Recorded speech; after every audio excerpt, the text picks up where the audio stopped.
আলবদর রাজাকারের বাচ্চারা এখনো কিন্তু ফজলুর রহমানদের মতো মুক্তিযোদ্ধারা জীবিত আছে। এই দেশে মুক্তিযুদ্ধ হয়েছে। তোরা রাজাকার, তোরা আলথামস, তোরা আলবদর।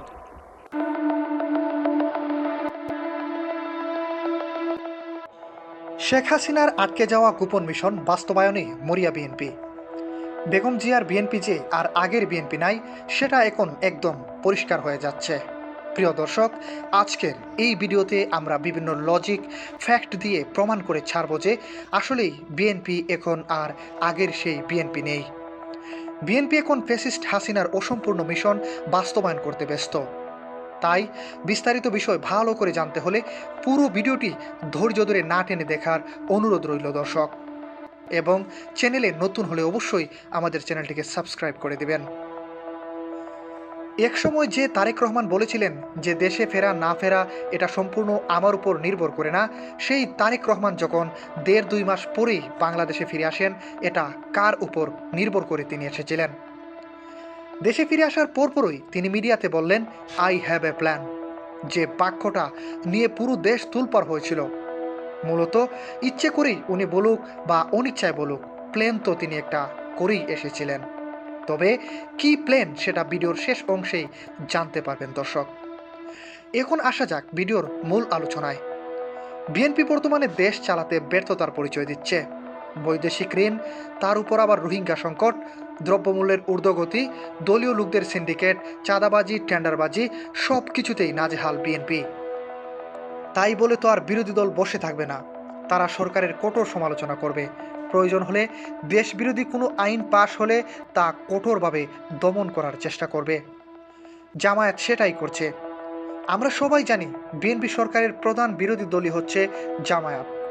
তার মানে বিএনপিকে এখন জামায়াতকে কিভাবে দুর্বল করে রাখা যায় সেই পথটাই খুঁজে বের করতে হবে।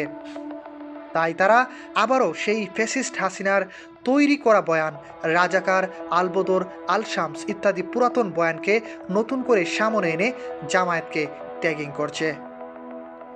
আগে এই বয়ান তারা বিভিন্ন মিডিয়ায় দিত, এখন খুদ সংসদেই বিএনপি থেকে নির্বাচিত ও বহুল আলোচিত এমপি অ্যাডভোকেট ফজলুর রহমান এই রাজাকারের বয়ান দিচ্ছেন। তারপর স্বাস্থ্যমন্ত্রী সাখাওয়াত হোসেন তিনিও একই অধিবেশনে জামায়াতকে একই ট্যাগিং ফ্রেমিং করছেন। তার মানে কি?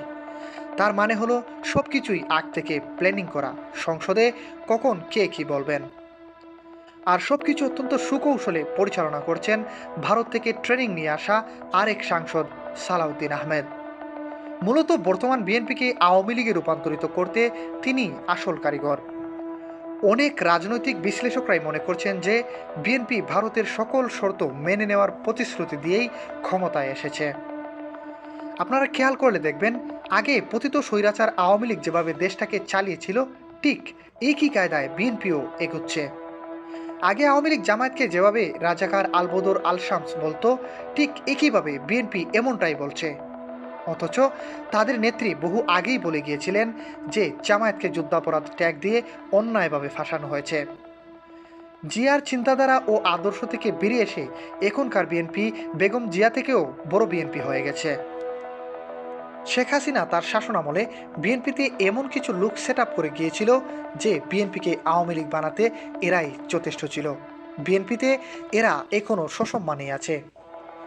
এখন এমন একটা প্ল্যানিং নিয়ে এগুচ্ছে বিএনপি যে বিরোধী দল কোনো সমালোচনা বা তাদের বিরুদ্ধে কোনো কথা বললেই তারা রাজাকার ট্যাগ দেবে।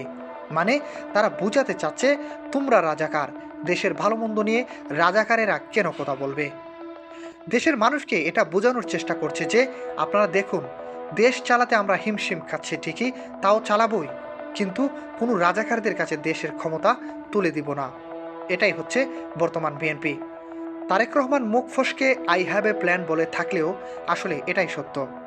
ভারতের বলয় থেকে ভারতের সব চাওয়া পাওয়া পূরণ করে দেশে রাষ্ট্র ক্ষমতায় থাকা, আর দেশের সব অর্থ সম্পদ পাচার করে আবারও 2-4 যুগের জন্য লন্ডনে বিলাসী জীবন কাটানোই হলো তারেক রহমানের আই হ্যাভ এ প্ল্যান।